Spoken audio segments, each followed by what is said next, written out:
जय हिंद। दोस्तों, आज के सेशन में हम डिस्कस करेंगे कि जब भी हम किसी टारगेट या गोल के लिए प्रिपेयर कर रहे हैं तो उस टाइम जो डिस्ट्रैक्शंस हमारे रास्ते में आती हैं, जो कि हमें अपने टारगेट से डाइवर्ट करने की कोशिश करती हैं, कि उसको हम कैसे मिनिमाइज़ कर सकें। मैं ये नहीं कहता हूँ कि 100% हम डिस्ट्रैक्शंस को अवॉइड कर देंगे, but yes we can minimise those distractions. जब भी हम किसी टारगेट या गोल के लिए प्रिपेयर कर रहे हैं तो हमारा जो प्रिपरेशन वाला फेज़ है वो एक तपस्या की तरह होता है। उसको तपस्या क्यों बोलते हैं? क्योंकि उस टाइम हम बहुत ऐसी चीज़ें जो हमें नॉर्मल लाइफ में डिस्ट्रैक्ट करती हैं उनको अवॉइड करके अपना पूरा ध्यान अपनी प्रिपरेशन पर लगाते हैं। जितना एफिशिएंटली हम अपनी प्रिपरेशन पर ध्यान लगाएंगे उतने ज़्यादा हमारे सक्सेस के चांसेस बढ़ जाएंगे।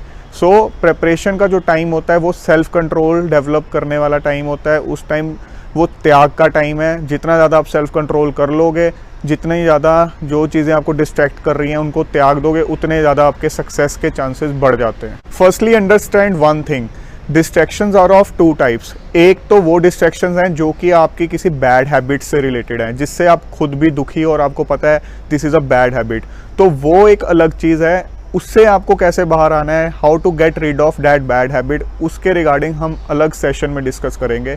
उससे तो आपको डेफिनेटली बाहर आना ही है, बट उसका प्रोसेस अलग है। दूसरी तरह की डिस्ट्रैक्शंस वो हैं जो बैड हैबिट्स की कैटेगरी में नहीं आती, नॉर्मल एक्टिविटीज़ हैं, बट येस अगर आप अपनी प्रिपरेशन के टाइम पे उनको बहुत ज़्यादा टाइम दोगे, बहुत ज़्यादा उनमें इन्वॉल्व रहोगे, तो वो एक डिस्ट्रैक्शन का काम करेगी।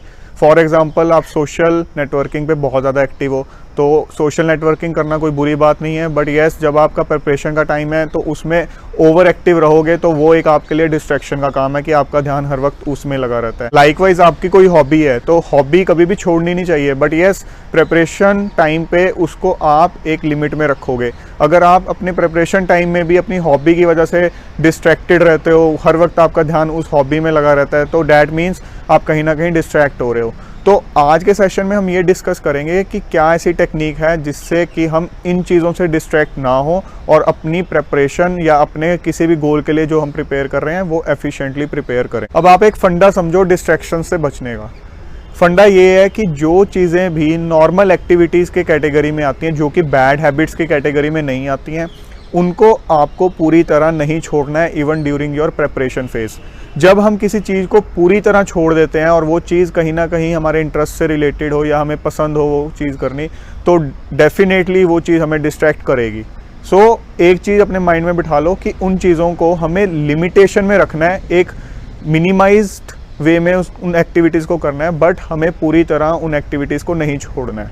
उनके लिए हमें एक टाइम डोमेन फिक्स कर देना है। अगर हमने एक टाइम डोमेन फिक्स कर रखा हुआ उसके लिए, तो हमारे माइंड को कहीं ना कहीं एक चीज़ पता होगी कि हाँ मेरा एक टाइम डोमेन इस चीज़ के लिए फिक्स्ड है, तो उस टाइम मैं ये एक्टिविटी करूँगा।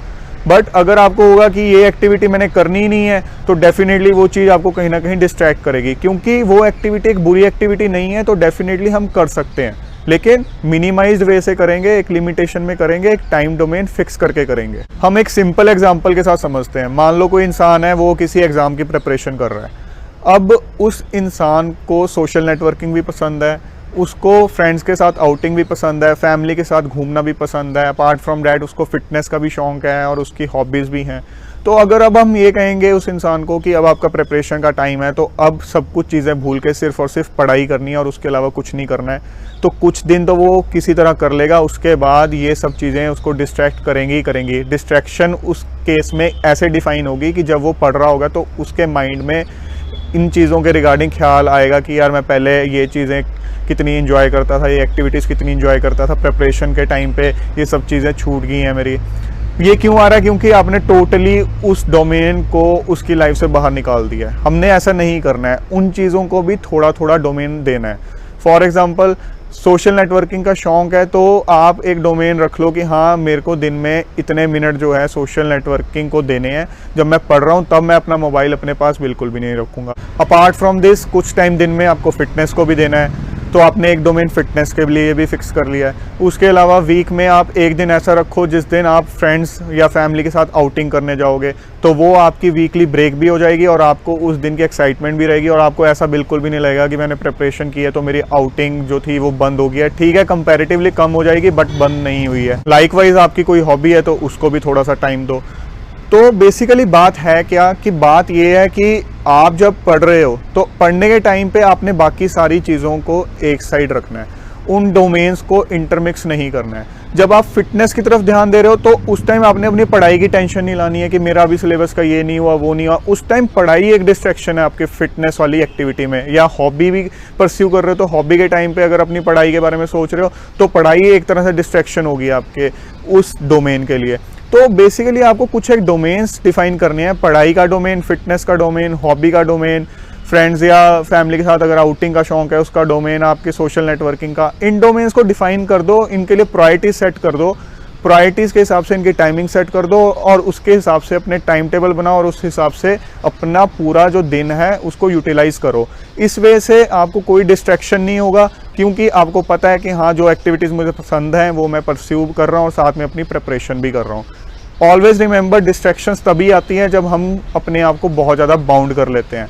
हमें टोटली बाउंड अपने आप को नहीं करना है, हमने फ्री होकर प्रिपरेशन करनी है so that we enjoy our preparation phase. Do implement this advice in your daily routine. I am very much confident that you will definitely feel a positive change. You will see कि distractions जो हैं बहुत कम होगी। I am not saying कि distractions totally खत्म हो जाएंगी, बट येस डिस्ट्रैक्शंस आपकी बहुत हद तक मिनिमाइज हो जाएंगी। So I hope that you will definitely implement this advice in your daily routine. So thank you so much for watching this session. See you soon. Take care of your health and Jai Hind.